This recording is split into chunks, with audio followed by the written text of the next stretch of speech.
Greetings, everyone. This is Collectibles Euphoria with a review of Disney's Beauty and the Beast limited edition 17-inch Belle and Prince Platinum set by the Disney Store. This spectacular Belle and Prince limited edition doll set brings Disney's live-action adaptation Beauty and the Beast to life, which explores the celebrated romance between these two iconic characters, donning their designer outfits which capture the resplendent romance after the curse is lifted. Stay tuned!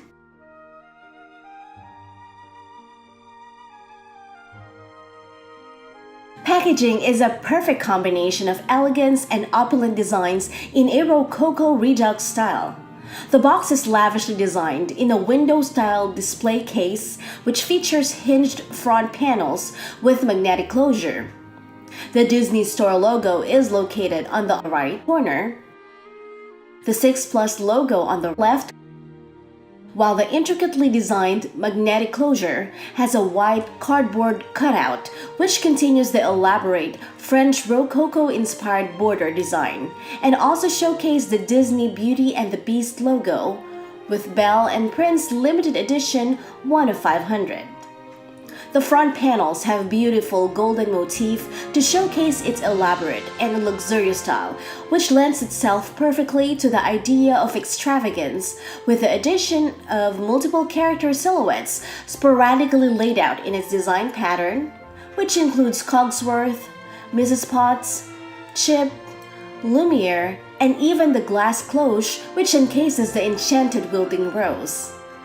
The design is highlighted by the vines of the red rose seen on the upper left and lower right sections adjacent to the undulating curves and tendrils design on the borders of the box.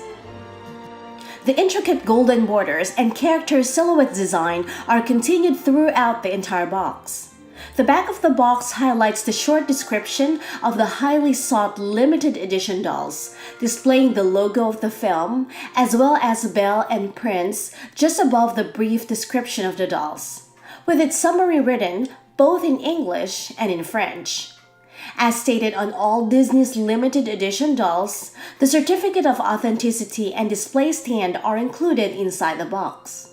Pricing for this limited edition doll set comes at a hefty price of $750 and 895 Canadian dollars. The front panels can be opened by lifting the cardboard cutout with magnetic closure, which open to reveal bold floral print of the red rose and its vines on the back side of the front panels. The plastic encasing the doll has beautiful white floral decals on each sides, as well as a top as seen from the window-style packaging design. Belle and Prince letterings are displayed on the bottom section of the box, which also continues the same patterns and design of the entire cardboard cover as seen on the front side. Prince and Belle are displayed in all their glory, touching each palm side of their hands, as portrayed in the movie, while dancing to the celebration waltz at the end of the film. Removing the plastic enclosure is pretty similar to how the front cardboard cover is removed to reveal the plastic enclosure, as seen on Disney's previous limited edition doll and platinum set releases. Please click on the link below to see how to carefully remove the cardboard and plastic enclosures to reveal the dolls and the certificate of authenticity, as this was already accomplished on my review of Cinderella's Platinum Limited Edition doll. This doll set has separate certificates of authenticity, and its design style follows the same style used in the packaging. The backdrop chosen for this doll set was not geared towards film accuracy, since this background was the same scenic background used in all the film collection dolls released, which portrays one of the broken windows with thick coat of enchanted eyes seen in the half-ruined west wing of the castle. I am not sure if this is mere laziness from the designers by recycling the same background from its film collection dolls, or they were aiming for uniformity of its background design by using this same backdrop. I would have really preferred to have the restored grand ballroom design during the celebration dance for its background for two purposes. film accuracy, and glamorous display of the dolls compared to the eerie-looking design of the broken window of the West Wing. Hasbro has a perfect background used for their celebration dolls, and I wish Disney has drawn its inspiration from how Hasbro chose their backdrop to display their celebration dolls. The prince stands at 17 inches, while Belle is at 16 inches. Starting off with Belle, she wears her hair in a beautiful low basket weave braided bun with white floral headpiece. I am so relieved to see that the hair is rooted versus the mask and wig concept used in Belle's 12-inch film collection dolls, as I really don't find it very appealing, especially for a 17-inch limited edition doll. Her lustrous hair is parted in the middle and is soft to touch. Her basket weave braid hairstyle is one of my favorite aspects of this doll, as it is one of the prettiest low braided bun I have ever laid my eyes on. The basket weave braid is a complicated type of braid, and the execution for this one is perfectly created and styled, which very much suits Belle's simplicity and beauty. Belle's facial detail might not scream 100% accuracy, however, I am pleased to see that the designers resorted to using a soft doll look for her face versus the hard plastic 3D face scan type of face that has been implemented on her 12-inch film collection dolls. As mentioned before on my previous Belle 12-inch film collection doll review, this kind of execution for a doll's face is much desirable and favorable versus the hard plastic face, especially if the painted facial details are not executed correctly. Her makeup application is simply executed, providing her face beautiful eyebrow details and minimal dark freckles compared to her 12-inch version. She has short rooted lashes just on the outer corner of her eye, which is a good choice for her eyelashes, as long dramatic eyelashes might ruin the simplicity of her facial details. Her eyes are side glancing to the right. She has beautifully lined lips with light pink matte lipstick. Another few aspects that I really like is that her face was not provided the shiny appearance, as well as she was not provided with a large forehead, which ruined the look of her 12-inch film counterpart donning the yellow ball gown. Overall, her facial details provided for this version is much preferable and bears more similarities to Emma's lovely face. Belle's celebration gown features floral print with applique floral accents and multicolored rhinestones detailing, which embellishes her bodice and skirt. The bodice and the skirt are two separate pieces. The multicolored gems provide glamour and sophistication to the overall floral printing of the entire gown, as well as the random applique floral accents, both in pink and coral shades. The pleated skirt adds a nice bounce and flow on the overall skirt appearance. The sheer chiffon fabric is a perfect choice of fabric, as it adds a fanciful touch to the overall design of the gown. She was provided with bell sleeves made from sheer chiffon with scalloped cuffs. She has 5 layers of skirt, with the top skirt bearing all the beautiful embellishments, the second layer being the same chiffon fabric with no detailing. The third layer is a white satin fabric, while the last 2 layers are 2 fishnet petticoats, adding volume to the skirt. The gown execution is top-notch, and there is really nothing to complain about. The gown is just simply breathtaking. Her white floral print shoes definitely add fanciful finishing touches, and I love the pastel colors of pink, blue, and yellow used for color detailing for the floral details.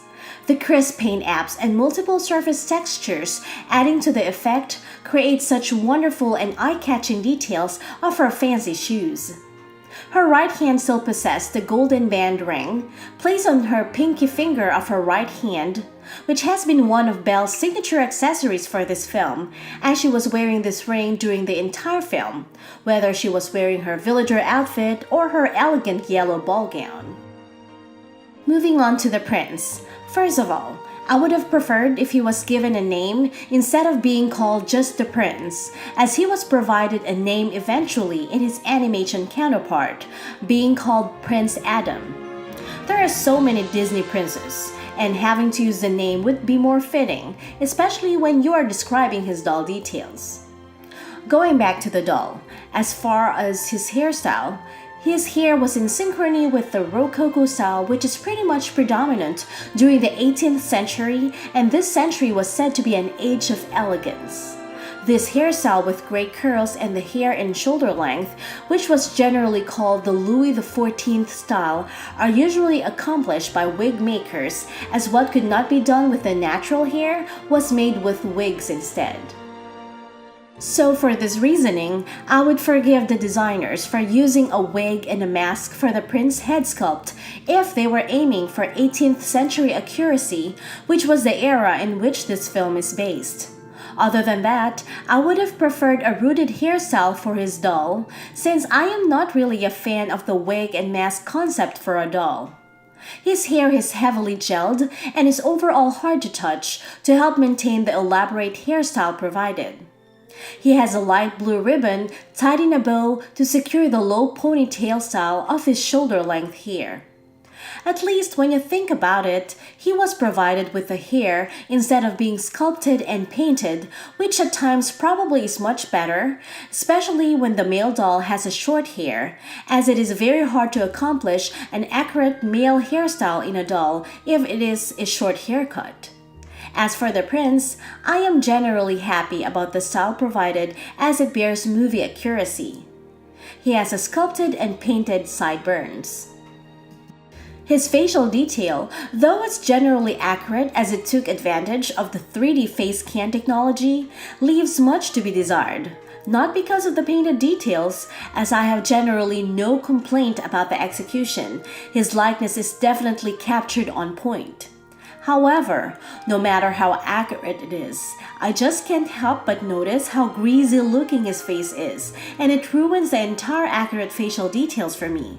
I have no earthly idea why he was provided with such shiny face to begin with. It is even worse than the shiny appearance of Jasmine's face and Cinderella's face in their limited edition dolls. I love the painted details of the eyebrows, his piercing blue eyes and nude lip color, as well as the texture of the face, but I just don't see the need to slap his entire face with excessive oil. It is just really unnecessary. Other than the poor choice of the shiny facial details, I have nothing but highest praises to how elegant and elaborate his outfit execution was created. The prince definitely exudes grandeur in a damask pattern coat and vest. He wears a light blue French court suit made from different textured fabrics and is adorned with damask filigree flock pattern. This design is actually pretty similar to the navy blue outfit he wore during his iconic waltz when he was still a beast, with the only difference of color and pattern designs, signifying his change from being in a dark, gloomy situation to a promising life, thus explaining the change of color in his outfit. I love the textured fabric used for the cravat, and the design of a big bow cravat is an elegant choice for this outfit. He wears a white undershirt underneath the patterned coat and vest. The damask pattern coat has filigree flock pattern and metallic silver embroidery with intricately detailed metal studs outlining the edge of the coat from the chest area down to the waist. The metallic silver embroidery is beyond amazing. It perfectly portrays all the time spent creating the beautiful and elegant details on this outfit, with the embroidered pattern designs continued onto the vest for uniformity of details and nice flow of elegant patterns from the coat to the vest. The long sleeves also have turned-back cuffs with ornate metallic silver embroidery and sporadic metal stud embellishments. It also has an old-style pointed pocket flaps, which have 3 elaborate studs placed one under each point. The straight pocket flaps also bear the same embroidered pattern on it. The suit has a coordinating light blue French waistcoat or vest with the ornate metallic silver embroidery and gray stripes detailing near the button closure. It made use of smaller, intricately detailed button for the vest. The back of the suit jacket also has more elaborate details with two metallic buttons on each sides of the waistline and has pleated section bearing the same filigree flock patterns. The suit also has no vents, but is replaced instead by the pleated section, which is nicely executed. The prince has a light gray below the knee-length breeches with button cuffs and with Velcro closure on the outer sides. The textured fabric is a good selection as it provides a beautiful sheen and glamour to his overall outfit. He also has a possibly thigh-high white socks. I attempted to feel how long the socks are, but since I am not taking him out of the box, it is truly a feat, but the length is definitely higher than above-the-knee socks. He wears a detailed light gray colonial shoes with its light blue detailing provided as a perfect match to his overall outfit. I am just not sure if the sloppy painted details of the shoes were done purposely, since the sloppy detail is not as evident on his left shoe compared to the right shoe. Overall, the outfit details are definitely carefully crafted and implemented to provide a film-accurate details. This platinum set of Belle and Prince is a definite must-have for the fans of this widely renowned live-action film remake. The outfits are definitely gorgeous and exude sophistication and glamour in its 18th century glory. Every single detail are embroidered and embellished using high-quality materials and fabrics to clearly justify its asking high price point. The facial details overall are decent, bearing resemblance to their film counterparts, though the prince has excessive shiny facial detail, which did not translate well for his doll, while Emma, though not generally 100% accurate, still possessed striking resemblance to the actress. The accessories provided definitely added fanciful finishing touches, and details as such are to be expected for limited edition dolls, especially for a platinum doll set. What do you think about this Platinum doll set release? Do you think Disney had truly accomplished the design aspect worthy of its price? Or you think this is just way overpriced for a limited edition doll set, which Disney has been providing us for the past Platinum set releases? Let me know in the comments section below, as I would love to hear your feedback regarding this doll set. If you like this video review, please don't forget to hit the like button and subscribe for more doll video reviews, as I upload videos weekly to share with everyone who shares the same passion as mine. Have a magical day. Bye!